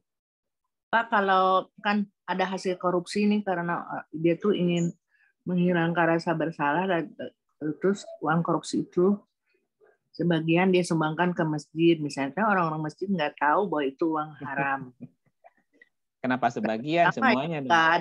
Nggak bersalah orang masjidnya ya Pak ya? Jangan sebagian, itu semuanya, Bu. Nah, ini kalau Misalnya gitu. Jangan sebagian dong. Kan bukan uang kita. Ya kan mungkin dia juga pengen foya-foya. Gini lah, Bu. Gini, Kak. Misalnya ada uang korupsi, Bu. Dulu dia pernah korupsi dan belum tidak ketangkap KPK, katakanlah. Ini uang hasil korupsi dari yang dulu pernah korupsi nih, ya Bu ya. Iya. Ada orang bilang gini, tidak boleh sedekah dengan uang korupsi. Ada orang bilang gitu, Bu. Tidak boleh sedekah dengan orang korupsi, bangun masjid nggak boleh. Semuanya nggak boleh, Bu. Nah, kalau uang itu nggak boleh untuk melakukan tadi, Bu, ya udahlah, kalau nggak boleh sedekah, udah dipakai judi aja, dipakai selingkuh aja, boleh nggak, Bu? Ya, nggak boleh juga. Ya malah jadi tambah dosa kan? Iya. Nah sekarang kalau pilih lebih baik mana, Bu? Uang itu dipakai berbuat dosa lagi atau dimanfaatin? Manfaatin untuk kebaikan. Ya kan untuk kebaikan lebih berguna kan gitu. Kenapa? Karena duit kan nggak ada hukumnya, Bu. Yang haram itu kan perilaku kita sebetulnya. Iya. Duitnya mah netral, nggak punya hukum. Disebut haram tuh dosa kitanya, perbuatan kitanya, perilaku kita melanggar hukum, itu yang berbuat dosa. Uangnya mah nggak dosa lah, begitu bahasa gitulah. Ya berharap diampuni gitu Pak kesalahannya sama Allah teh ya. Jadi gini. Ya kan tadi kalau taubat bisa saja diampuni atau diterima taubatnya ya. Tapi harus memenuhi syarat taubatnya. Apa syarat taubat? Oke. Nah, syarat taubat itu kan ada yang harus dipenuhi ketika kita benar-benar taubat. Oke, nah kita urut-urut dulu. Ya.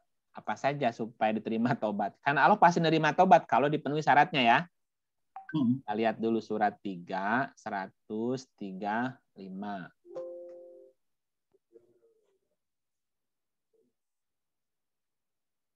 Monggo. Ya, teh siapa ini yang mau baca? Ini ada Yuli. Teh Yuli atau yang Adit, nanya Ibu Eni. Atau ya Ibu Eni. Bismillahirrahmanirrahim. Dan juga orang-orang yang apabila mengerjakan perbuatan keji atau menganiaya diri sendiri, terus mereka ingat akan Allah, lalu memohon ampun terhadap dosa-dosa mereka. Dan siapa lagi yang dapat mengampuni dosa selain dari Allah? Dan mereka tidak meneruskan perbuatan kejinya itu, sedang mereka mengetahui.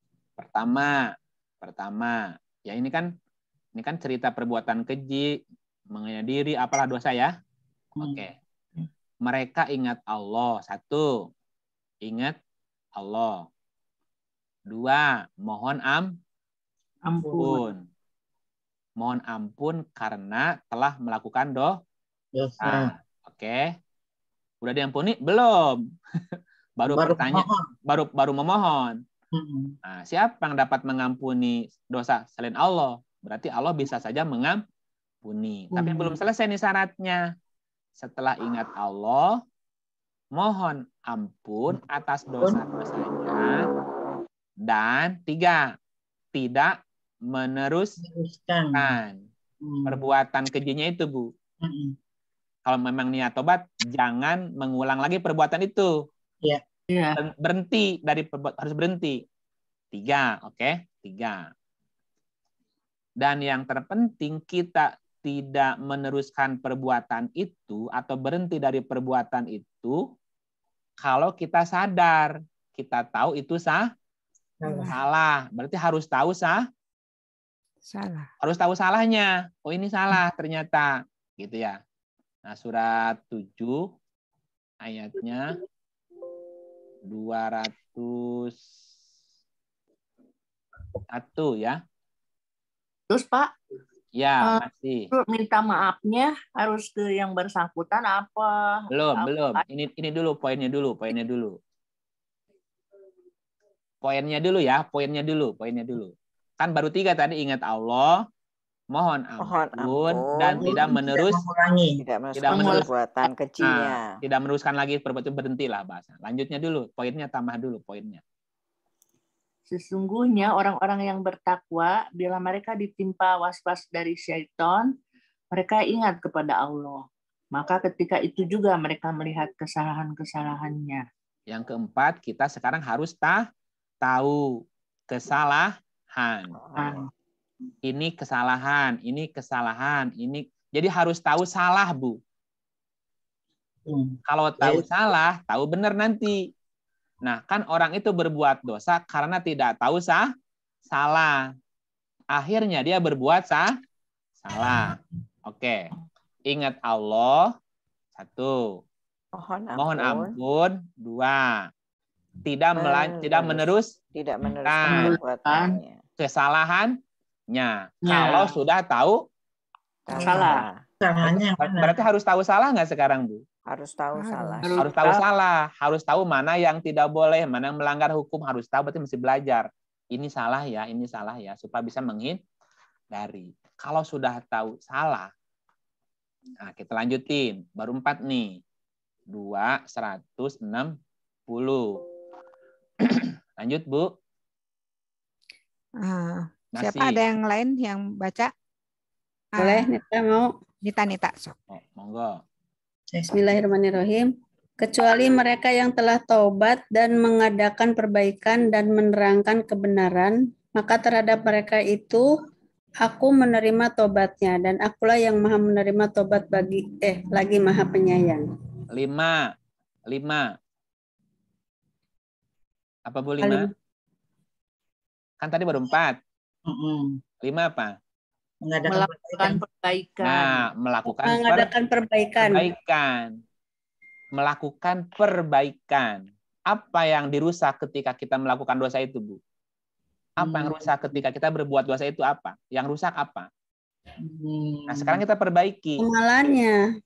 Orang nggak percaya lagi ke kita. Kantor dirugikan. Negara dirugikan. Kan banyak tuh kan kerugiannya, Bu, kalau kita dosa kan? Nah, korupsi kan banyak yang dirugikannya, Bu. Negara rugi, rakyat rugi, misalnya. Nah, sekarang kita lakukan perbaikan untuk memperbaiki tadi, Bu. Yang rusak tadi ya. Nah, kalau sudah mengadakan perbaikan, 6. Menerangkan kebenaran. Berarti harus tahu mana yang benar. Kan tadi tahu salah, sekarang udah tahu benar. Nah, sekarang dia jadi, kan gini, ada orang yang dulunya pecandu narkoba, sekarang jadi duta. Iya. Itu namanya dalam rangka menerangkan kebenaran. Yang sebenarnya tuh begini ya. Ini tuh berbahaya. Walaupun dibungkus dengan macam-macam. Dia jadi menerangkan yang sebenarnya, Bu. Ini tuh nggak boleh ya, bahayanya begini, terangkan, jadi duta. Menerang, jadi juru penerang namanya, Bu. Iya. Ya. Nah, udah 6 kan? Udah 6. Tujuhnya apa tujuhnya, Bu? Tujuhnya apa? Kan ada 7 tadi. Kalau Allah sudah menerima taubat, itu nggak ada itu menuntun kepada kebenaran. Ada yang kelewat 1, nyesel sebetulnya. Ada nyesel, penyesalan. Iya, ada penyesalan kalau dia melakukan kesalahan. Saya menyesal gitu. Nah, penyesalan itu kalau di pengadilan itu meringankan hukuman dia. Saya menyesal telah melakukan itu. Itu meringankan lebih. Nah, menyesal itu di poin gini kan nih. Kalau kita berbuat kesalahan tadi, segera ingat Allah. Nah, sebelum mohon ampun dia nyesal dulu. Ya kan kalau dia nggak nyesel kan nggak mungkin minta ampun, Bu. Menyadari. Jadi harus sadar. Saya sekarang sadar telah melakukan kesalahan dan saya menyesal telah berbuat kesalahan. Nah, nyelipnya di situ. Nah, baru kalau sudah Nah, sampai sini Allah menerima taubatnya. Maka terhadap mereka aku menerima taubatnya. Setuju ya Bu ya? Setuju. Satu, ingat Allah, nyesel, mohon ampun, tidak meneruskan, tidak mengulangi, mengadakan perbaikan, menerangkan kebenaran. Masih 6 juga, tadi udah 7. Ingat Allah. Ingat Allah 1. Ada penyesalan. Menyesal. Mohon ampun. Mohon ampun 3. Tidak meneruskan perbuatan kejinya. Oke, 5. Harus tahu salahnya. Oh ya, tahu salah, kelewat tadi. Tahu salah. Melakukan perbaikan. Dan menerangkan kebenaran. Aku terima tobat dia. Gitu Bu. Kalau ngulangi lagi, ya kamu main-main berarti. Kalau secara logika, tahu salahnya dulu baru melakukan perbaikan gitu bukan? Dia tahu salah. Oh, saya salahnya ini. Jadi saya perbaikan. Bisa. Ya kan? Jadi itu urutnya nah, mungkin urutannya ya. Urutannya yang begitu. Urutnya mana yang logik nih? Kalau udah tahu. Ada orang yang tahu salah tapi nggak nyesel, Bu. Iya. Makanya nggak jadi tobatnya. Tobatnya nggak jadi. Tahu salah terus nyesel kan bisa. Oh, tahu salah, baru nyesel dia. Oh, nyesel dia melakukan itu gitu. Ya, harus ada rasa penyesalannya di situ. Iya. Nah, gitu masuk bisa. Oke. Masih ada pertanyaan berkaitan dengan temanya? Nah, ini sebenarnya ini tema sendiri tobat tuh, Bu. Nggak apa-apa. Kita sampai jam berapa, Bu? Ya, sampai 9:30 ini udah 9:30. Nggak 9:30. Nggak terasa. Oke, nggak terasa. Karena nanti cerita berikutnya kisah Musa bertemu Tuhan. Nah, itu agak rada seru tuh. Seru banget itu. Oh, seru banget ini nanti. Makanya iya, nggak masuk dulu karena memang panjang ceritanya. Jadi malam ini kita bicara dua sub ya. Sub yang pertama keterangan tentang wujud ya. Bahwa wujud ada 2. Wujud hakiki dan wujud majazi. Wujud hakiki itu wujud yang tidak didahului dengan tidak ada dan tidak bersandar kepada yang lain. Dan itu wujudnya Allah. Wujudnya selain Allah wujud majazi. Wujud majazi itu ada 3. Aridi, idofi, dan nisbi. Aridi adanya didahului tidak ada. Idofi adanya bersandar kepada yang lain. Nisbi itu wujudnya artifisial. Sebenarnya nggak ada, hanya disepakati aja ada. Bapak, ya. Misalnya waktu masih kecil berbuat salah gitu sama si A misalnya ya. Tapi kan masih kecil, malu mau terus terang ke dia, tapi minta ampunnya ke Allah gitu. Cak maha eta teh afdol nggak? Orangnya masih ada nggak, Bu? Masih ada, tapi nggak tahu di mana misalnya. Oh, masih ada tapi nggak tahu di mana. Di mana dah masih kecil, zaman masih anak-anak lah gitu. Iya. Tapi baru sadar sekarang misalnya ini mah. Iya, dosanya dosa apa, Bu? Misalnya ngambil mainan. Oh, berarti itu maok. Maok berarti kan, Bu? Iya, masih kecil kan, Pak. Iya. Maok apal atau apa. Nah, orangnya gini, kalau memang masih ada orangnya, kita bisa temui orangnya. Iya, masih ada, tapi nggak tahu di mana, gimana nyarinya. Iya. Ya. Maka kita bisa melakukan sedekah. Berupa memberi makan atau memberi pakaian. Dengan niat tadi taubat, mohon ampun. Bisa, Bu? Iya. Nah, kepada fakir miskin.